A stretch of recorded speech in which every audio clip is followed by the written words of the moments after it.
আমার মতো করে এরকম হার্ড ডায়েট আমি জানি না আর কেউ করতে পারবেন কিনা। এই ডায়েটটা কিন্তু অনেক হার্ড, কেননা সারাদিন কোনো প্রকারের ভাত, রাইস, আটা এই জাতীয় কোনো খাবার আমি খাচ্ছি না। ইভেন আমি এত মজার খাবারও খাচ্ছি না। এটা হচ্ছে 4 দিন পরে আমার মিল, 4 দিন পরে এই খাবারটা আমি খাচ্ছি।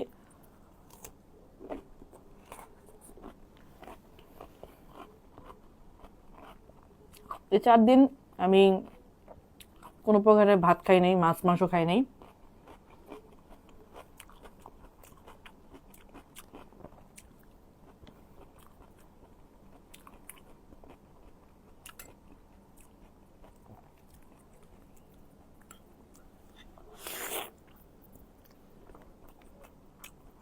চাইলেই সবাই ডায়েট করতে পারে না।